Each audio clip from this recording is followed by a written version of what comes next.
I reversed the polarity of the neutron flow.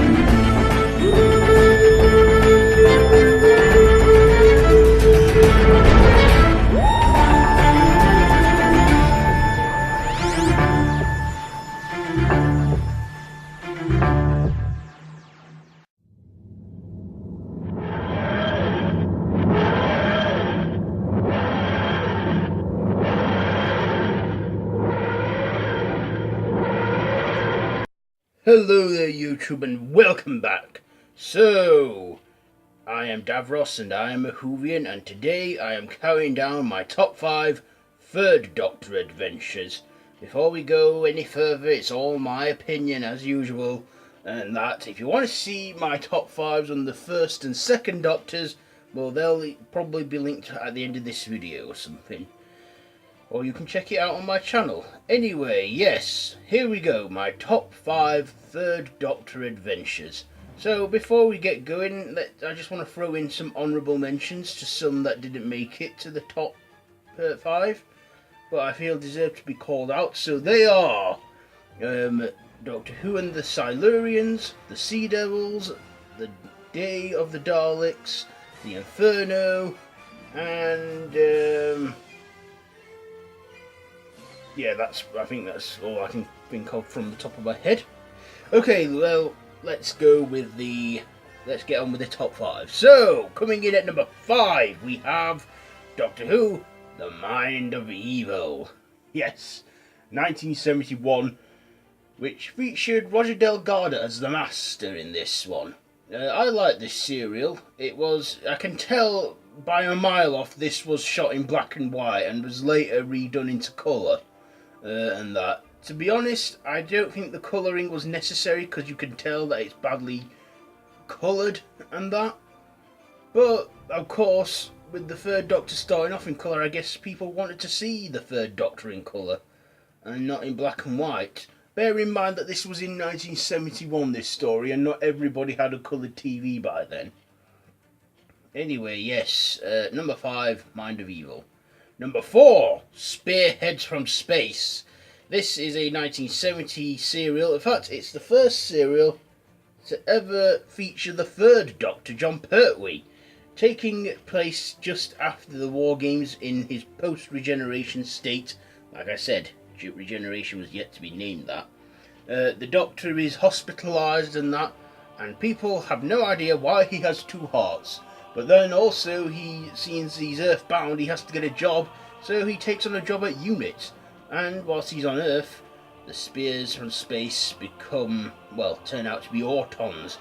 And the Autons are like, evil plastic creatures. And the Doctor has to stop them and that. And as he's earthbound, he has to stay there and that. And of course, he's not too shocked about his new look. After all, it was forced upon him. Okay, number 3 is the Time Warrior. This just didn't introduce the Centauran, it also introduced Sarah Jane Smith, who has gone down in Who history as one of the greatest companions, as she's made returns in the modern run, and even had her own spin-off series, which had to then end due to Elizabeth Sladen's death in 2011. So this basically, a Centauran is in the Middle Ages, and we have people kidnapped from the present day, which in that time was 1973, and the Doctor has to go and find out what's going on, and fight the evil Centauran Lynx, and that. Yeah, and yeah, I like this story. It was the first Third Doctor adventure I ever owned on DVD as well. Okay, at number 2 it is Planet of the Spiders.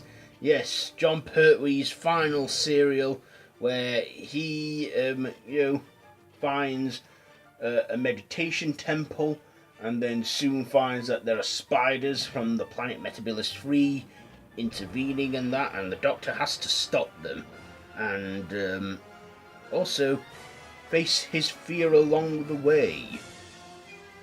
Also, this was the first time that the term regeneration was used in the show, and it's the first time they ever used the word regeneration when the Doctor changes his appearance. And yeah, I like the final performance Jon Pertwee gave in this as well. It was sad, it was moving and that. But the regeneration was a bit crap. The effects were very dull. Whether they spent a lot of the budget on the spiders, I don't know. But still, I think Pertwee's performance makes up for all that. But yeah, I like this serial and that. And coming in at number 1, it is Terror of the Autons. Yes, 1971. This just didn't have the return of the Autons, it also introduced us to one of the most infamous beings in the show's history, one of the most well-known villains, the Master, at the time played by the great Roger Delgado. And I loved this serial a lot. I mean, at the time, people thought it was scary, and kids were having nightmares and refused to take their toys to bed. And that, mind you, people did say it was quite scary, and the BBC got a shit ton of complaints. And well, they were pretty careful after that with the whole Auton storylines. People say the Master was also scary and that. I don't think he was. Because in real life, Roger Delgado as the Master, I mean, he came back as a regular after that every season.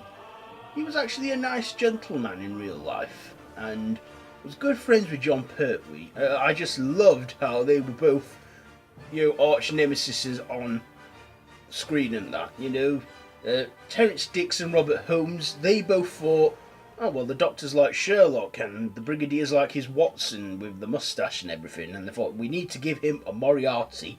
And then it's like, Robert Holmes said, I got the perfect villain, and then Terence Dix was like, I got the perfect name, and that's how the Master came about. And yeah, I loved that. I love the Master. He's my favourite Who villain ever. That and Davros. Yes. Maybe I should do a top 5 on just villains, not monsters, but the villains. Anyway, yes, that has been my top 5 Third Doctor adventures. Do you agree with this list? Let me know down in the comments below. If you like this video, be sure to give it a big thumbs up. Don't forget to share with your friends. Don't forget to subscribe to the channel if you haven't already, and to hit that notification bell, please. And all my social media links are linked down below. And that, so yeah, that has been my top, I've already said that. So yeah, until next time, run for your life.